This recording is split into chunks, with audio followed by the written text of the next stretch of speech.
is these are the terms that would be, that will be on your study guide. I don't know where it is. Hopefully it's in a folder somewhere. Let me just get it uploaded. But these are the terms that you're going to want to know from our class today. And I apologize, and I'll get that study guide as we're going. Yeah.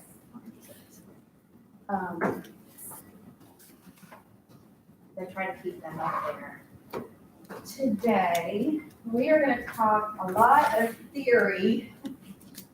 Yes, I know that. Very hard. But hopefully, in context, it will be easy. We're going to talk about the Cold War.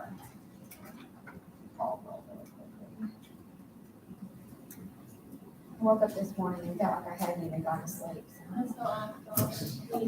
Did you make me go to sleep? Like, what was that? I don't know. I'm just exhausted. But we carry on. Morgan, Jamie, Miles, Jack, Jaden, Marla, Cannon, Brady, Noah, Colin, Caitlin, and Zach. Good news, my dad's going home on Friday, back to his house. So we'll be caring for him there, but he's doing pretty good. Been a long couple of months. Probably why I feel like I'm sick all the time. So instead of being at rehab all the time, I'll be at his house. Okay. So today we're going to be talking about the beginning of the Cold War, and this is going to talk a lot about theories, terms that relate to specific policies and some concepts, new organizations that are going to begin to emerge. So the Cold War really begins in the time period that we're talking about in 1947. And it emerges both directly and indirectly. I'm going to say indirectly from the end of World War II. Because what were the years that the U.S. was involved in World War II? Just to kind of 1941 to 1945. Yeah. Barely 1941 though. So U.S. involvement. The war begins before that, right? Yes. But the U.S. gets in the war in 1941 to 1945. So we can see that this all starts happening right after World War II. And of course, well, no, not of course. Let's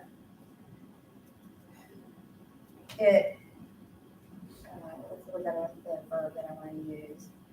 It emerges from the issue of what to do with Germany, right? Because remember, Germany, what the European powers didn't want to have happen was, remember German economic collapse following World War I? What did that allow to happen? The rise of Hitler. Yeah.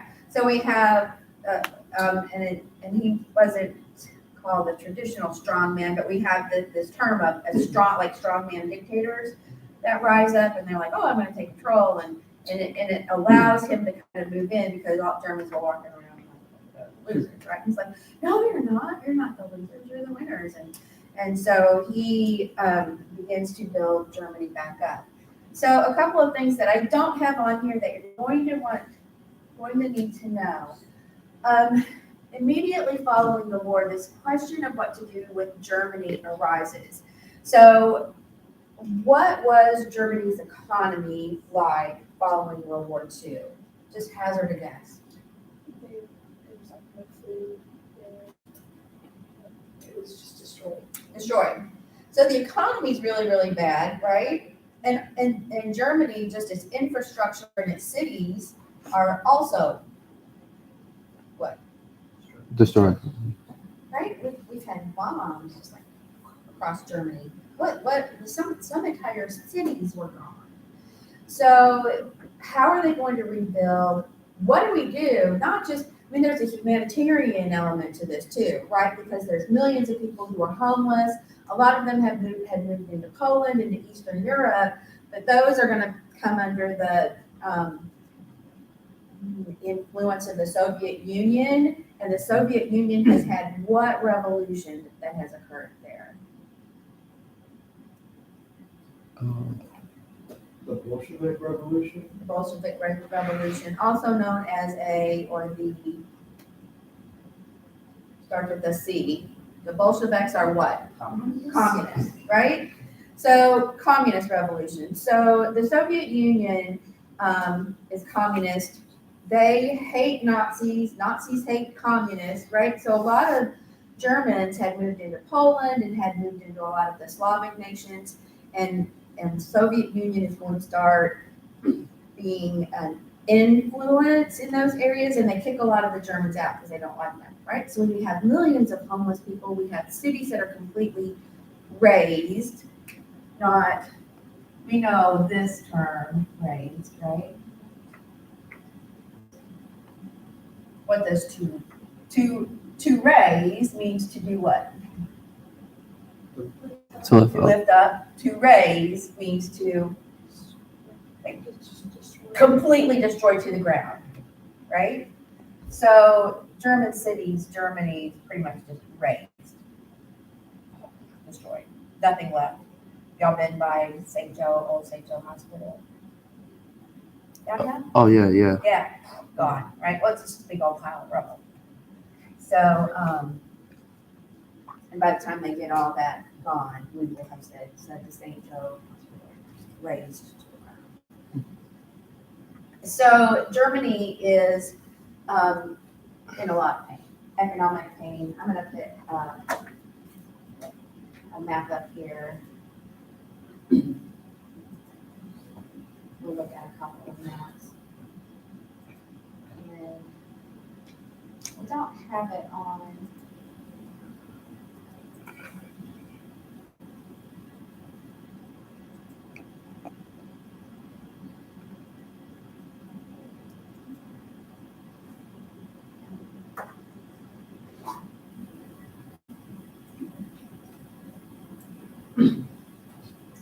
So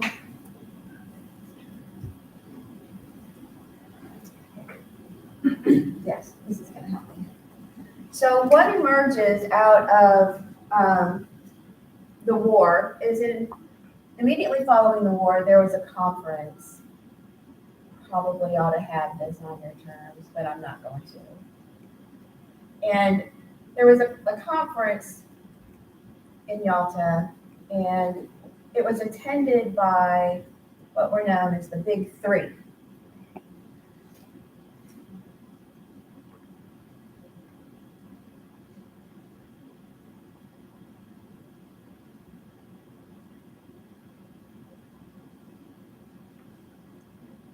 So that's a lot of nations, right? And World War had a ton of nations in it, right? A ton of countries involved in the World War. And out of it emerged the Big Three. The Big Three are, of course, the United States. Guess the next one. Russia Russia. or US. Russia is going to make like the fourth. Yeah, Germany. Britain. no, not Germany. Germany's like Britain. Britain, Great Britain, France. After France was free, right? Because it was occupied by Germany. So these are the Big Three.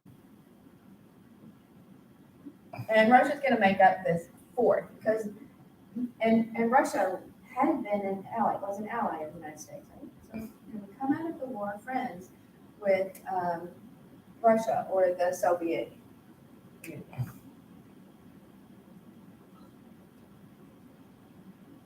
So Russia is Russia proper, and then the Soviet Union are all the little satellite, Russia and all the little satellite countries that it moves into and influences, right, or controls. So the big three meet at the Yalta conference, and they're discussing what to do with Germany, because they didn't want to have the same thing happen with Germany and allow this economic devastation to just kind of continue on. Who is going to, like when you have a vacuum, right? Anything can get sucked in, right? So we've got this vacuum of power, we have this vacuum of control, we have this big disaster in Germany. So what are they going to do with Germany? They decide to split it up. And this doesn't show it very well. But East Germany, Russia's going to be the protector of East Germany. And instead of all four of them working together and the big three, they just each took different sections. And I wish I had a better map.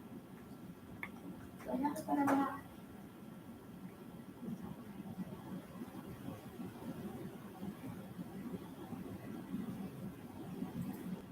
Same. Look at this map.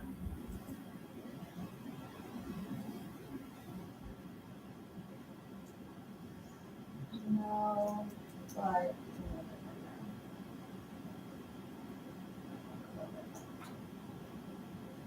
So Russia, Soviet Union, is going to kind of take ownership and control here of East Germany, and then West Germany was split.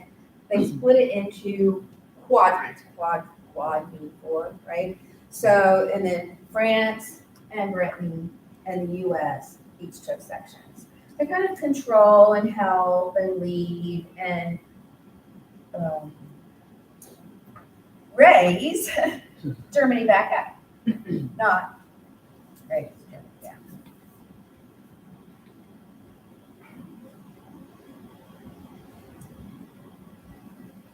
They took the capital of Germany,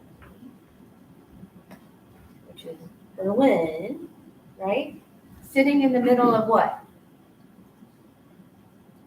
Europe, I guess. Germany.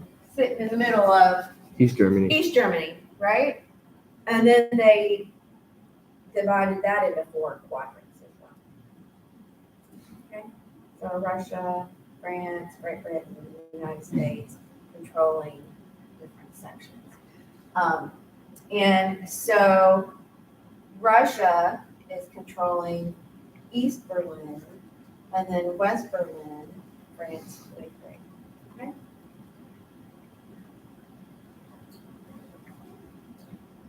Within a couple of years, I think this might have been 45 or 46.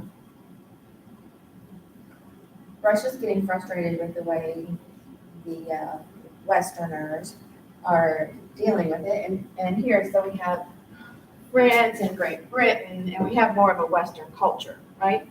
Western Europe, Western U.S. is Western culture, not like cowboys and Indians. Western, but right,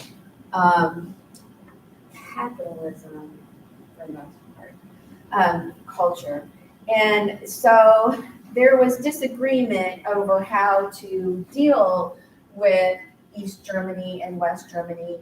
Russia gets really mad, and they end up blockading their portion of Berlin, right? So what we have emerging in this, and we're going to get to the specifics of the Berlin blockade, but what we have emerging is disagreements over, first, just minor, how do we deal with Germany? And then we're going to end up with this major confrontation and conflict between these two economic systems, right? Communism and capitalism. And that's what this is all going to boil down to. So our Western countries are going to try to, and here's here's the whole key to the Cold War for the U.S. and these Western countries. Trying to stop the spread of communism. They're not wanting to go into the Soviet Union and go to war and wipe it out, right? If they want it, then that's fine. But countries, these other smaller nations, if they don't want it, let's stop it from spreading there, and let's sure as shit not let it end up here. So the Cold War is different from a hot war in what way? Nothing's happening. Nothing is happening, and It's more diplomatic. it's diplomatic, Rather than actual fighting. actual fighting, right? In a hot war, we're gonna get guns, right? And we're gonna like bang, bang, right? And we're gonna shoot you because we disagree with you, so therefore we're gonna kill you and defeat you, and then our ideas win. In a Cold War, we're not shooting guns at people, but are we at war in a Cold War? It's a war of ideas, and it's a war of ideologies, and it's a war of economic system, right? What's going to happen with this growth of communism that emerges from the communist revolution?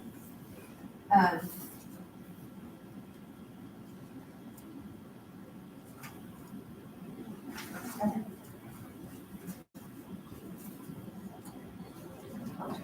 That makes sense. Kind of keep that all in the back of your head.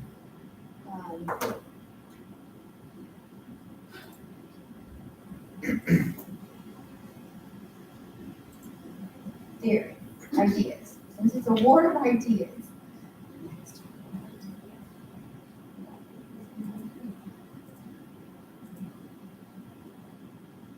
Okay, so the term Cold War, I have Walter Lippmann up there, was coined in 1947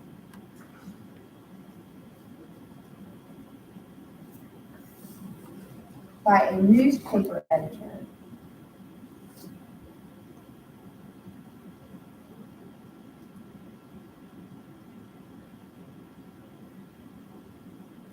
Named Walter Lippmann.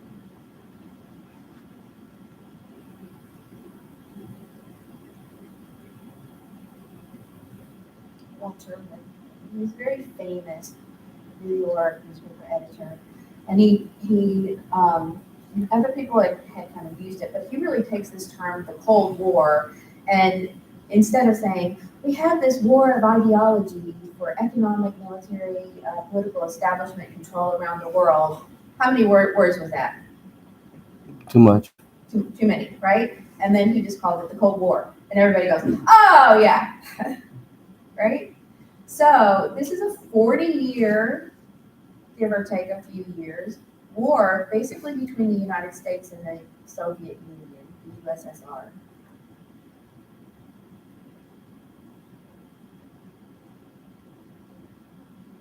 And it's a contest for political,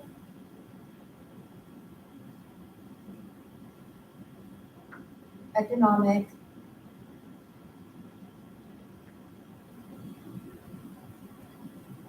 and it's not a hot war, but military, and here's the key word after it, influence. Military influence, right? Not like armies marching in and shooting at you and trying to take you over. So the Cold War becomes the term coined by, and really it's entrenched in American thought and American ideology in 47 by Walter Lippmann, and now when we say the Cold War, we all pretty much have a good idea of what it means. Right? So another term that gets coined around the same time period was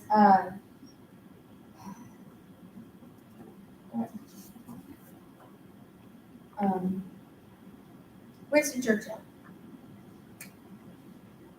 He's the prime minister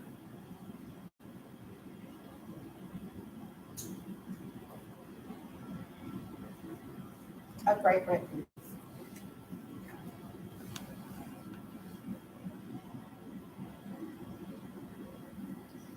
And he argued and made this important speech, and he said it's as though an iron curtain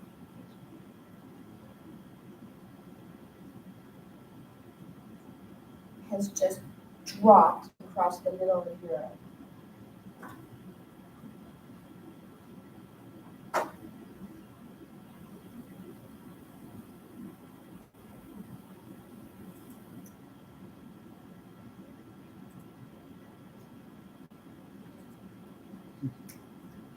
So the Iron Curtain isn't an actual wall. It's not a curtain of iron. There are going to be a lot of fencing and barbed wire fencing, all that girl barbed wire fencing and stuff separating the east and the west. But here's the Iron Curtain a little bit here, right, Albania. This essentially is defining the boundaries of the Iron Curtain, and it's separating Eastern Europe from Western Europe. And the biggest thing about it is that no one was fighting to go from here into here. No one was struggling to cross the Iron Curtain to get this way into Soviet Union. But a lot of people here were wanting to leave what was becoming very oppressive in the Soviet Union. And so they want to come out, right? So the Iron Curtain, and literally we have some of those fences that are put up and all these barbed wire, you guys know what I'm talking about, all those big circular things, right? So that you cannot leave. And what the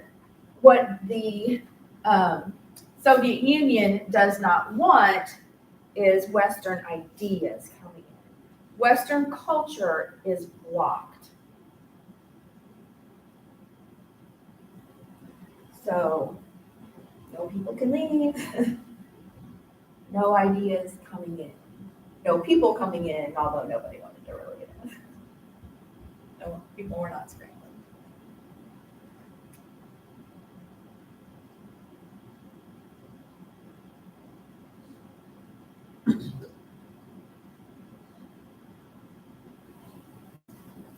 So it's like an iron curtain. Get into that a little bit. So I want to take just a couple of minutes and talk about some of the basic tenets. What's a tenet?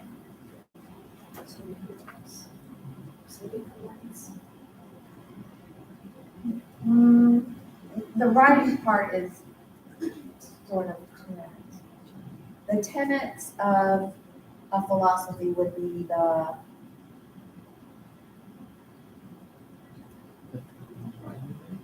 major points. A tenet is a major point. So some major points, some tenets, or you can have a tenant. That's someone who writes books, right? Yeah, that's why I always put it on the board, because we hear it like tenant.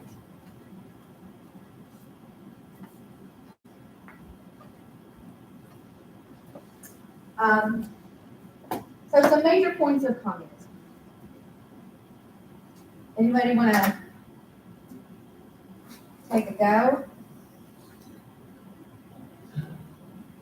There's 5.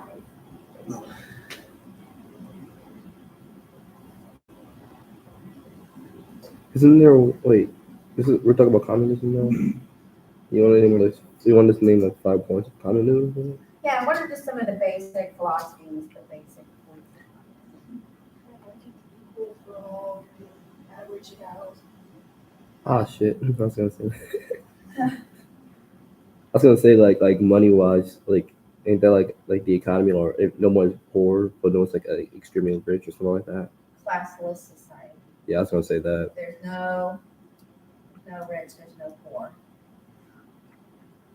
In every communist country, there are always some very, very, very, very rich.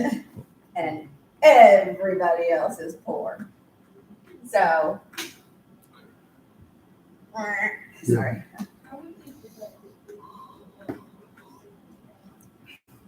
Yeah. It doesn't have to jump or the same thing. So, So,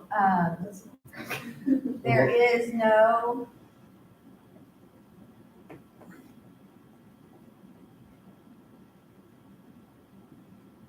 private property, no private ownership. There's a movement now, World Economic Forum, a lot of our important people here in the United States are really wanting to establish what's called the Great Reset. And I saw on YouTube about a year or so ago, and they have all these college kids and stuff going, and they're like, oh yeah, these are great. And it's like, you will own nothing and you will be happy. That's pretty much what, like, you will own nothing. No private property, including no home, no private land, no private ownership of anything, no private ownership of businesses. Who owns everything? Either the government or, right? Or a group. So no private ownership, no private property.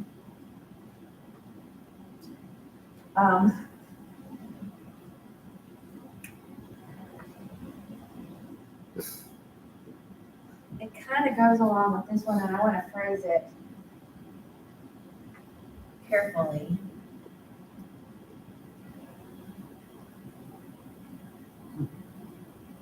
Common ownership of all resources.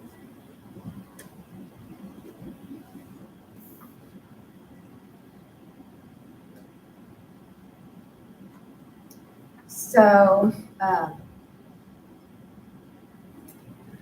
when I was little, we would take our school supplies to school, and we would have our own box of crayons, right?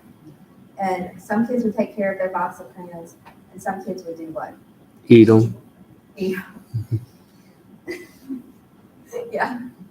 They eat their crayons, or like they would just, my family, but they would be all broken and lost and like gone, right? But the kid who kept their crayons, I was always like, my crayons were always so perfect, so good. But now, you take your crayons to school, and what happens to them? You give them to the teacher, and the teacher does what with them? And they just go in a great big bucket, right? And then what happens to all of the crayons? All of the crayons, right? Or eaten. Yeah. That's crayons, right? So this is in direct conflict with the concept of capitalism, private ownership, and I'm not saying we have a crony capitalism, corporate capitalism right now, where it's not pure capitalism. It's like, oh, I hate this. I hate teaching this class because it just makes me so mad, right? But it's not pure capitalism. But pure capitalism says that we do have private ownership, right? When you have, and this would be land, right? So we would all live on the same plot of land. And would you own your house? No. Would you own the property? No. Would you wouldn't own anything, right? So capitalism says, okay, if I own my own, it's mine, and it's in my best interest to do what with it? Take care of it. Improve it. Raise the quality of it, right? Keep the buildings up. If I have a business, I'm going to work hard to make that business profitable, right? Private ownership of a business. So I'm going to work really hard to build my business and make sure that it is profitable, and especially a small business, and then there's just a couple of people, and it's or it's just you, and are you going to go home and lock the doors at 5 o'clock every night? Or are you gonna stay up and burn some of that midnight oil and really put your heart and your soul in that business, right? To make it profitable. What interest do you have in a business that you're working at if you don't have any ownership of it? Would you care?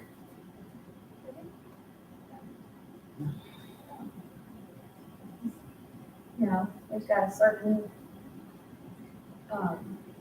yeah, I really wouldn't care. You wouldn't, because you'd still get the same pay, right? You'd still live in the same place, and it would all just kind of like, it wouldn't matter whether you worked hard or not, or whether you improved to your business or your personal property.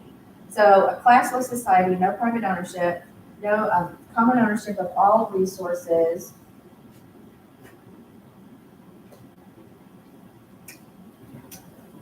Goes along the same line.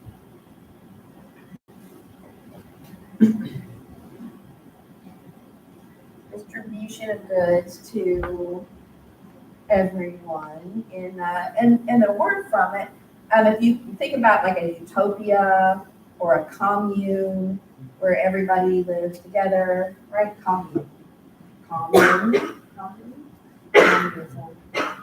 So there's this distribution of goods equally amongst people, and you work according to your skills and you're given according to your need, right?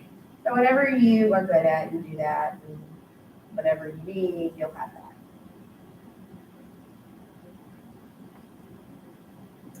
And then the fifth major point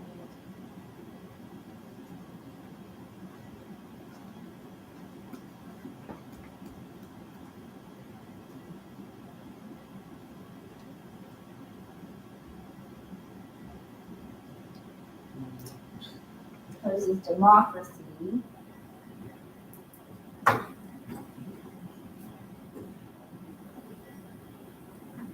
Since democracy puts the power in the people, right? Democracy puts the power in the people, private ownership, private organizations. You would come in with your ideas and you establish your ideas.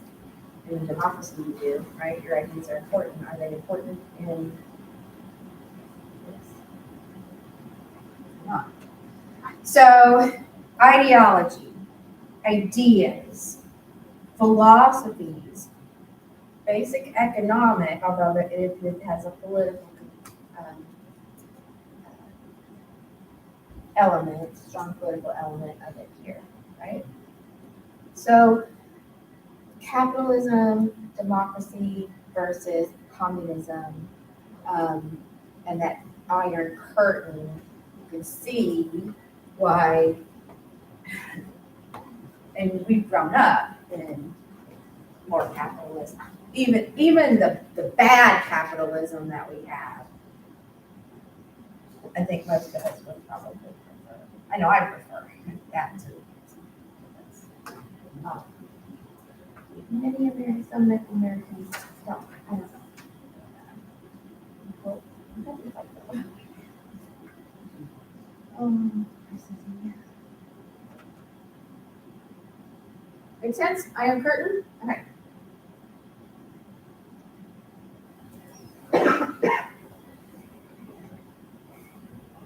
So,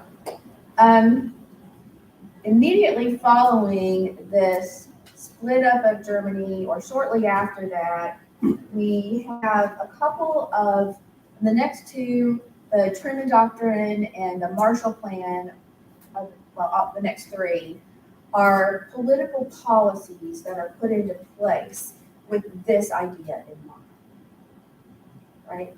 To stop this, and again, no one's saying let's go into the USSR, the Soviet Union, and let's just like get rid of this because they have bad ideas. They want to stop the spread of these ideas into Western Europe. So the Truman Doctrine, named after the president, Harry Truman.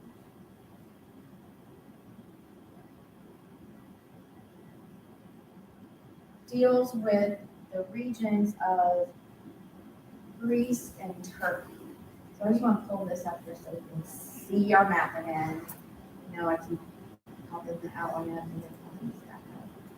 But Greece was struggling with, so here's, I can't pull it in. So here's Greece and Turkey, right? Mediterranean Sea, Greece and Turkey. Greece was having a problem with some internal conflicts and some groups that were trying to overtake Greece and create a communist revolution here. And Truman is concerned about Turkey as well. Look at where the Soviet Union is, right? So there's this fear that communism may spread into Greece, may spread into Turkey. So Truman, and what becomes known as the Truman Doctrine, he says, we are going to get involved, but we are not going to get involved militarily. We're not going to send groups and our men over here into this region on the ground with guns and help them fight the insurrectionists. We are going to help them economically. So the Truman Doctrine gives money to Greece and Turkey to help fend off, ward off, and stop communist takeover in that region.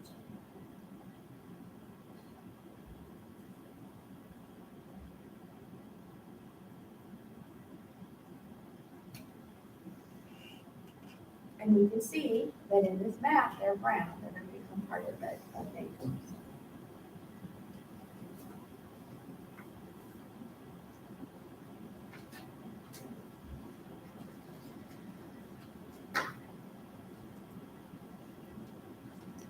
The Marshall Plan is named after the then Secretary of State, George Marshall. And it is, the philosophy behind it is exactly the same as the Truman Doctrine. It's just that the place is different. Where the Truman Doctrine really was Harry Truman saying we need to financially support and economically support Greece and Turkey. Marshall said we need to go above and beyond that. We need to make sure that we support all of Europe, Western Europe.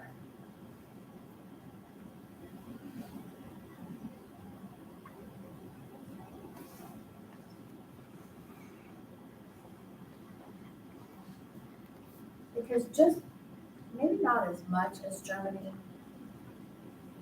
had been raised, what had also been happening in Western Europe during World War II? Lots of war and battles in that region, right? Those trenches, they're building those trenches. I mean, they were all the way, Germany was all the way in France. Great Britain, right? They did the Blitzkrieg over Britain and London. So there's a lot of bombed out places. There's a lot of devastation. Their economy pretty wonky in Western Europe.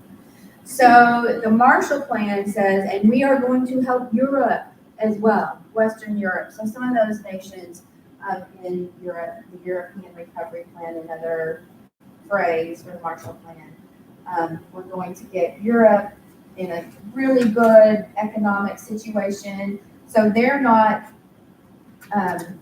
able to be influenced by the Soviet Union either economically, and if they need to build up military, if the Soviet Union is going to come tromping in, right, we're going to support them in that way. So create economic stability, create political stability. We don't want a situation where another Hitler is going to come, right, marching in, rising up, and creating problems again.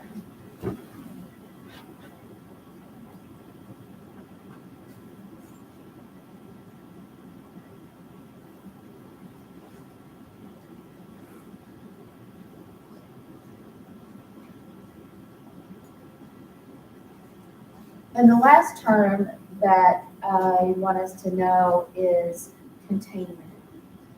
And this was coined by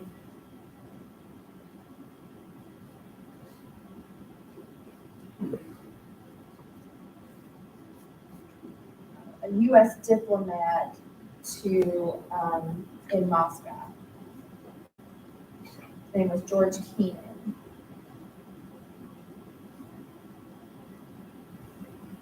So he's representing the U.S. in the heart of the Soviet Union, right, in Moscow. And he argues that we need to contain. This is that policy, that philosophy that we're not going to go in and rid the world of communism. We're not going to kill every communist that we see. We just, and we're not going to try to take over their territory and impose capitalism. We don't want to do that. We just want to contain it. We just don't want it spilling out anywhere else, unless a place really wants it. And again, to really keep it from getting to us, right? We want to keep it from spreading to us. So he wrote a lot of essays and really putting his ideas down. He didn't sign his name to them. He signed an X. And they have X after his name up there. Just he was writing anonymously. But he coins this term containment. So this becomes the U.S. policy, official policy. We want to contain communism. We want to do it through economic support of regions that might be susceptible and might be vulnerable to the Soviet Union coming in, whether the Soviet Union comes in and says, oh, you have a really weak military, we're just going to mow you over. Or the Soviet Union comes in and says, oh, hey, you want like $85 trillion? Like, oh, yeah, that'd be great right now. And if they said that, you're like, oh, no, we don't need it, right? Because we've got the Marshall Plan backing us up. We're going to be fine, thanks, but no thanks. We really don't want to have anything to do with communism.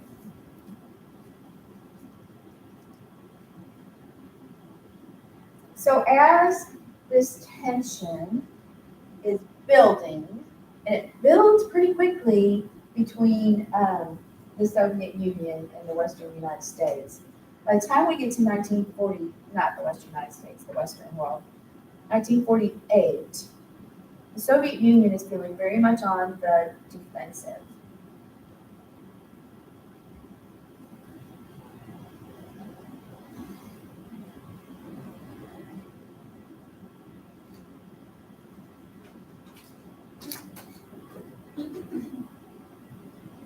And they blockaded traffic into Berlin.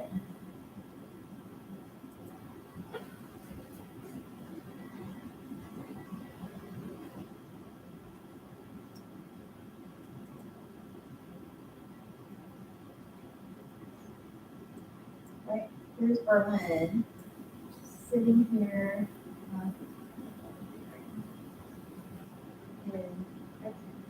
I'm sorry, you can't see the little paint. Here's Berlin in East Germany, right?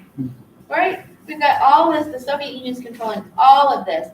They just, and we had France, the US, and Great Britain had been able to take their troops in, right? Because those were their regions. So they're able to go into western Berlin and feed the people there, right? Because they provide goods and provide services and freedom of movement back and forth. And in 48, the Soviet Union just built this blockade to keep these three out of Berlin. Because we don't want those ideas. And it's smack dab in the middle of Eastern Germany, which is on what side of the Iron Curtain? Not so good side. Not so good side.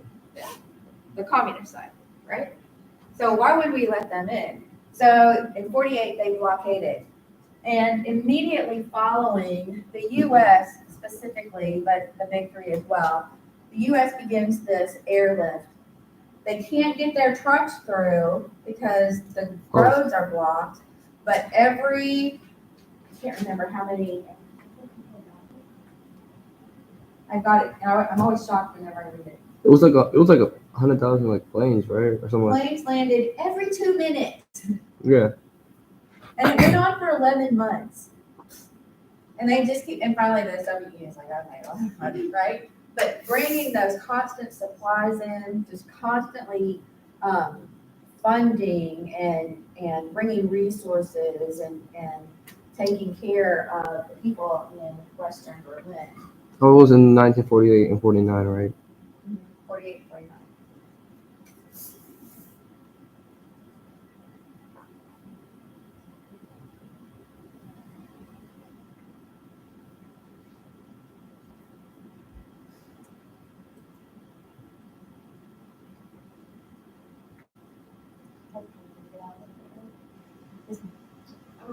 My grandma, she lived during that time in Germany, so she's talked about the airlifts a lot. Oh, wow. Also, World War II when she lived in World War II.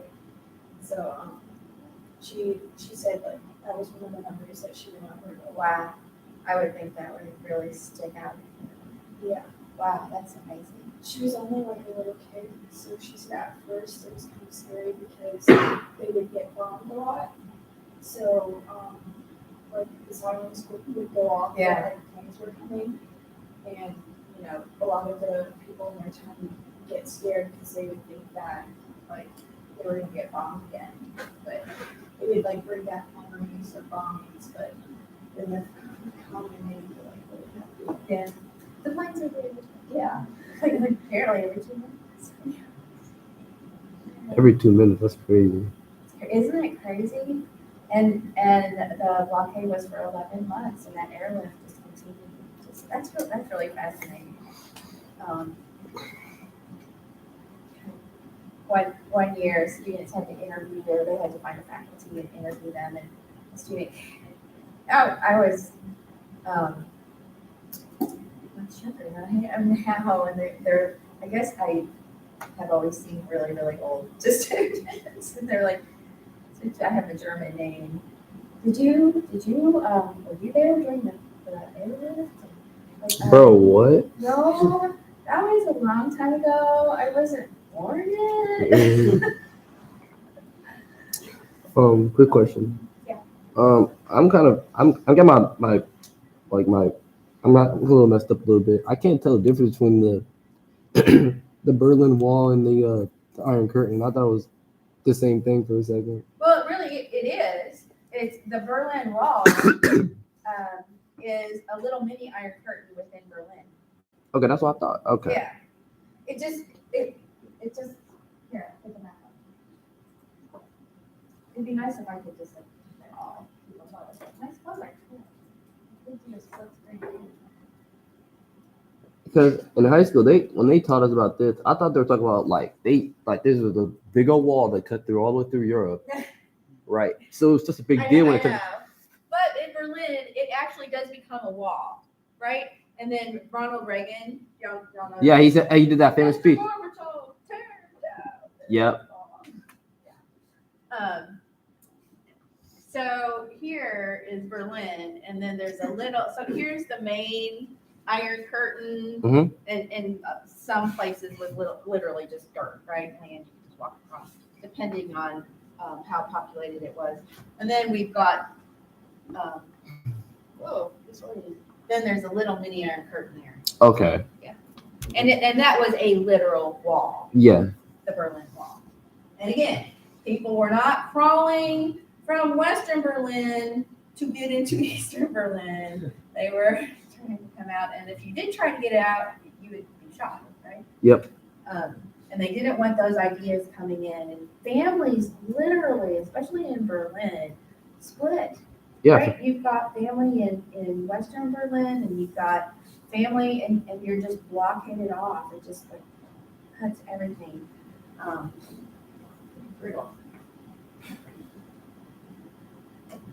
Other questions? It intrigues us. Not to the point that we want to experience it, but it intrigues us. So the outcome of this blockade and the airlift it does not go the way the Soviet Union planned it to go. I mean, for 11 months, that's a pretty big commitment, right? It doesn't stop, just in and out, in and out, in and out, in and out, in and out. And there really was very little that the Soviet Union could do about it. They were shooting down planes that are just bringing in supplies in an agreement that they'd already agreed to. They would be sparking what? Another. War, right? Military conflict. So they just, after 11 months, just like, okay, whatever, they take the blockade down, right? And they open up Western Berlin again to traffic. So the airlift is over. So their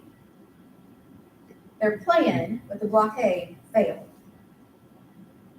And it actually backfires on them because the United States and the Western world, right, the big three and all of these other Western nations go, okay, that was some pretty serious business.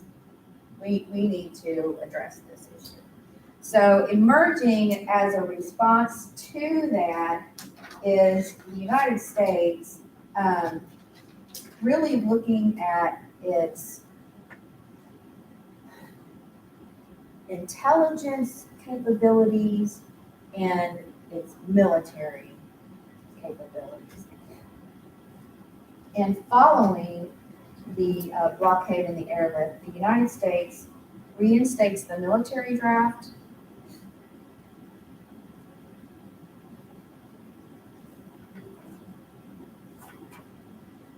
And they increase defense spending.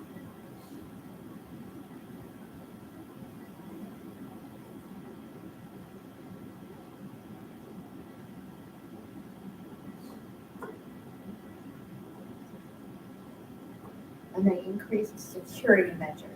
They're going to truly modernize the national security apparatus, I guess we could say.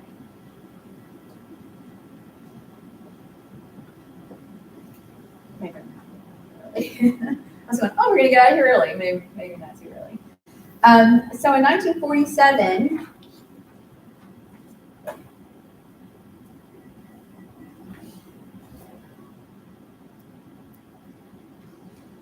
Berlin blockade was important. But the beginning of that increase in security measures. 1947, the National Security Act was passed.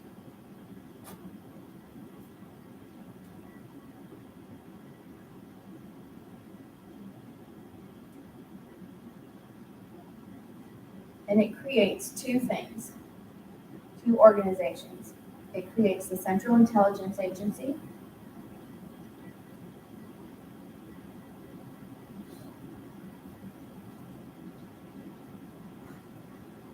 and the National Security Council.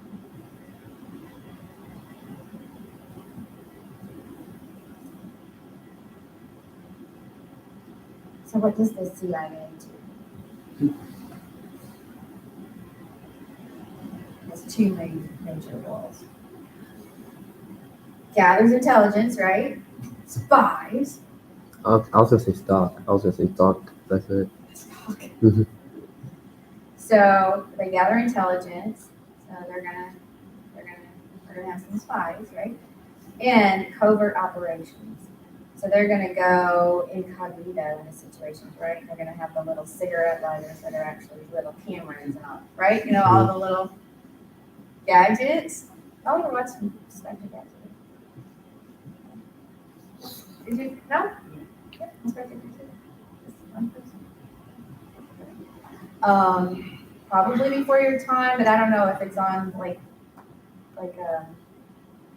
Nick at Night or probably, but Get Smart. Get Smart. There you go, right? So you know what I'm talking about, right? You know, he had the phone in his shoe all the time, you know. Yeah, crazy stuff like that. So the CIA, gathering intelligence and covert operations, and then the National Security Council was also created by the National Security Act in 47. And this is a council made up of diplomatic and military advisors.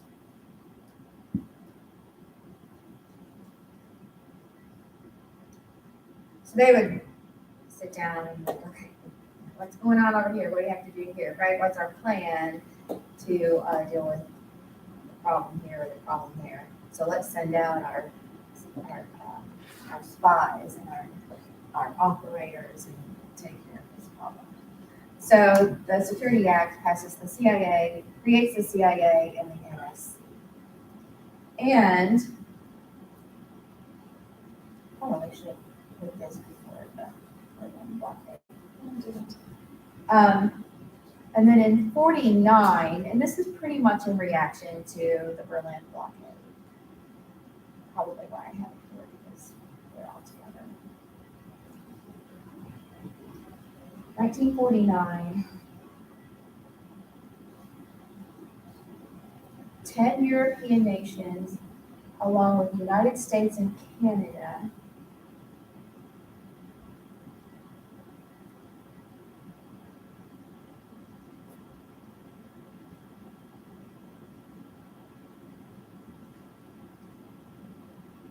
signed the North Atlantic Treaty.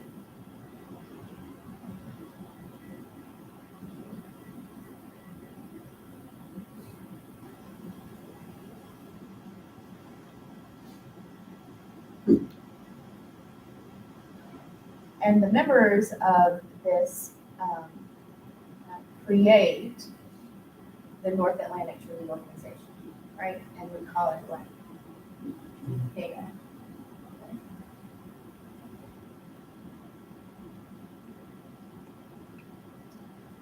And it's a mutual defense organization, right? It's like, okay, I got your back, you got my back. Yeah, we're all going to support each other, right? So we have common ideology, we have common philosophy, and we agree through NATO, that North Atlantic Treaty, to support each other. Not on here, but in 1955,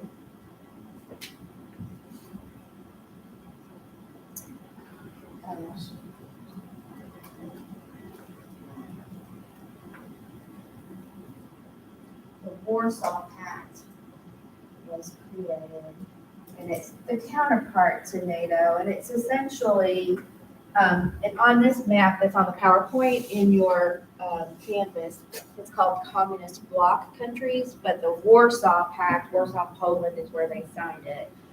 So the Warsaw Pact is another phrase for that Communist Bloc countries, and they, in essence, do the same thing as NATO, right? They're just on the other side of the Iron Curtain.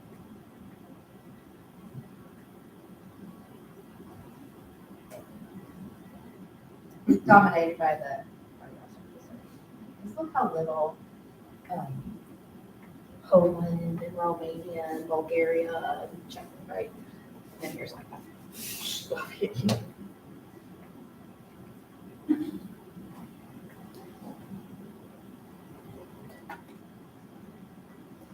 I have never specifically looked at a map of Russia within the Soviet Union, because Russia is probably this one.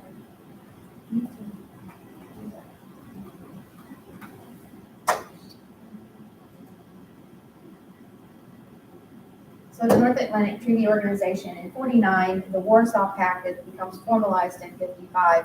And so we literally have two huge portions of Europe and the world, right?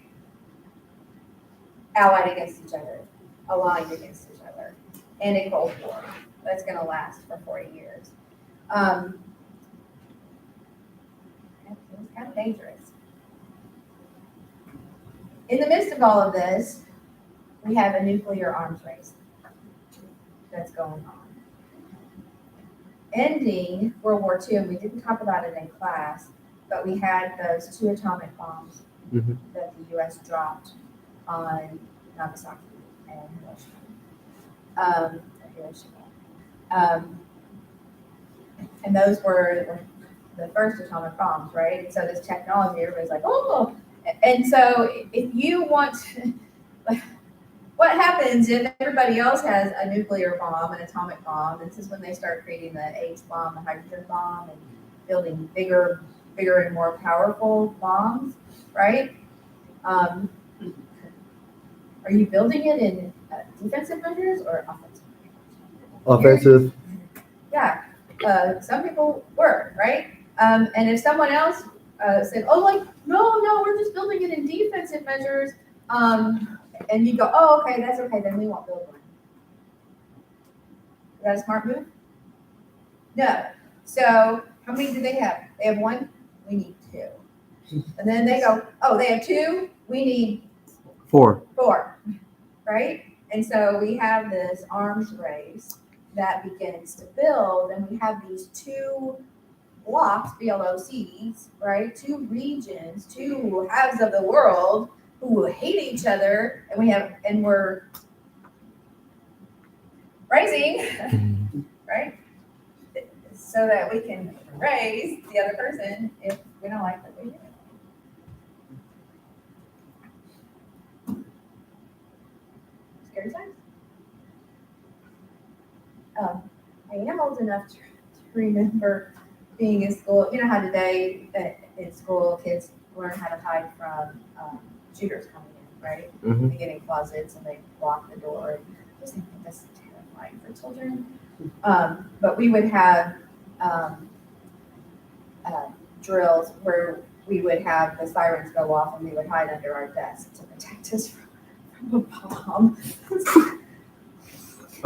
What? Seriously? Don't you get like? This little desk is gonna like save me. I don't know.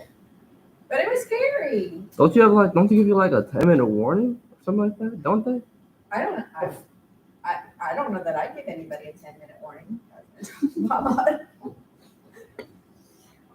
I don't know if that was required, but who you know. No, it's not required, but they do because that's the technology we. So 10 minutes, go to the classroom next door and get under that desk. I don't know.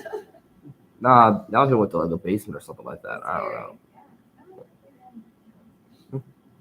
But it was a scary time. Cold War was not a fun time. I was not alive in the 40s. The last thing that I want to talk about was, or is,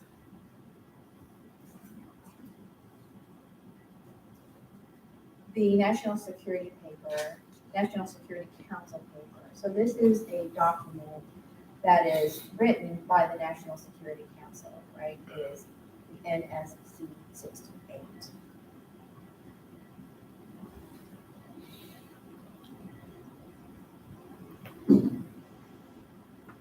And this is an overview statement of American policy, American goals during this time.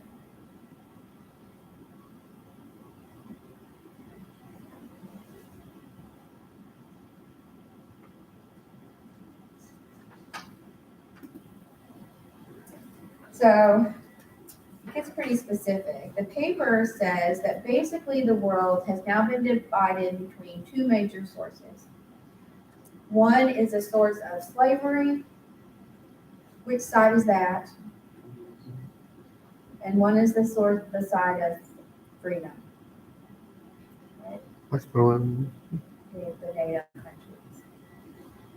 So we're in a war, an ideological war, a war of ideas. And behind those ideas, we have what being built? Hydrogen bombs. I don't like your idea. Right? So behind those ideas, we have the building of these nuclear arms that are ever increasing. Slavery and freedom. Those are the two forces that we are against. It argues that the Soviet Union was actively aggressive.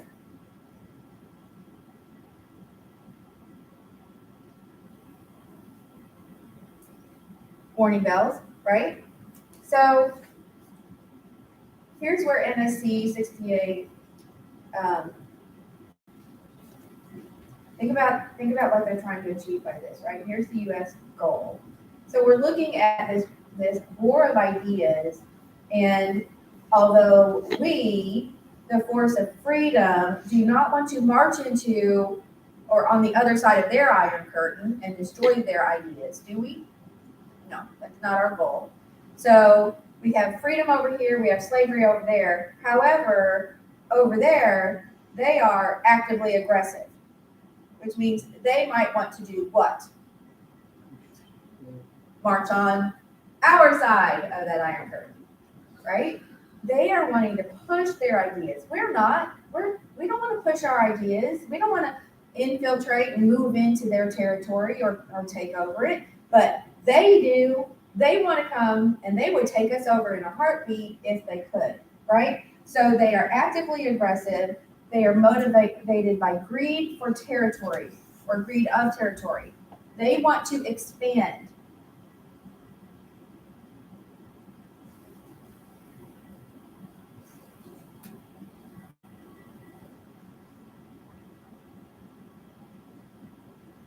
And it says they have and this was a direct quote, this phrase, fanatic faith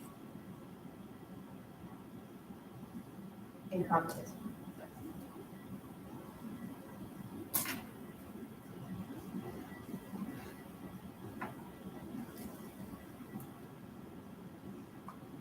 Think of the term fanatic. You don't use that term lightly, do you? And this council, I don't know if y'all ever sat on a committee and drafted a document. So boring, right? Do we really want the word is there, or should it be should be? I don't know. What do y'all think? Should maybe be. Should maybe be? I mean, you just take every phrase and every word, and I don't like that plural right there. You know? So when they put that word fanatic faith, that phrase fanatic faith, they talked about that and they deliberated about it. Now, what's the difference between someone having faith in an idea and someone that has a fanatic faith in an idea? What do fanatics do? Anything and everything, I guess. I don't know what fanatic means. What does fanatic mean? You're a fanatic about something. Crazy over it? You're crazy over it. If you're a fanatic Star Wars fan, what do you do? Y'all like Star Wars? Seen the movies? Like the movie Star Wars? What does a fanatic Star Wars fan do? Always talk about it. Huh? They always talk about it. They always talk about it. Dress about it? They dress up as a Star Wars character. They go to Star Wars conventions, right? Are they trying to convert you to like Star Wars too? Probably, yeah. Yeah. It's so great. Come on, watch it with me, okay? I am a fanatic about history, right? So I'm like, come on, enjoy this, like it, please. Right? So if you're fanatic about something, you're just like so passionate, you don't stop talking about it, and you're like, oh, go to the movies with me, like, oh, go to this convention with me, and I'll be Princess. My son always says I say it wrong. Leia, you know, with the little honey buns on her ears, or you know, Yoda or whatever, right? Used to be whoever, right? Come on, let's go. No, sorry, no, come on.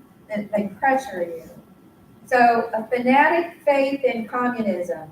They're militarily aggressive, they have a greed for territory, and they have fanatic faith in communism. Are they going to shut up about communism and let you live your own life? No. They're going to be marching into your territory, taking over your territory, and shoving their ideas down your throat.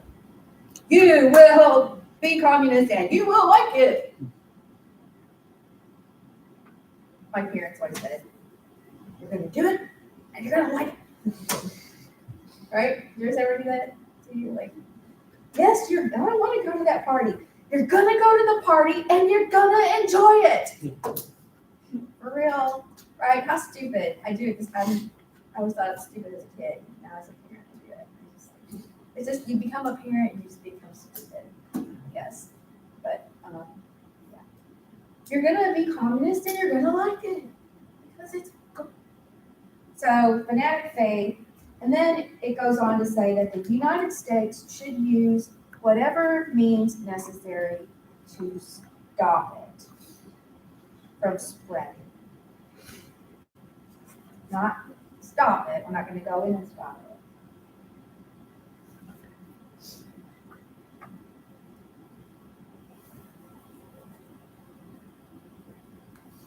And we need to get our allies to work with us.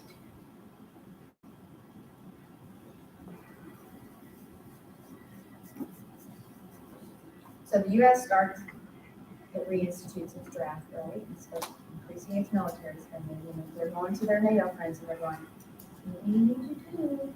Here, you want to read our NSC paper, 68? The fanatics, they're coming for you, and we need to band together. And I'm done early, but it's 3 minutes now. But hey, 3 minutes, it's 3 minutes. Okay. So lots of theory. We'll talk about the Korean War and the Vietnam War and how they fit into this Cold War. It's going to become hot, right? We're going to have some military action fought over this expansion.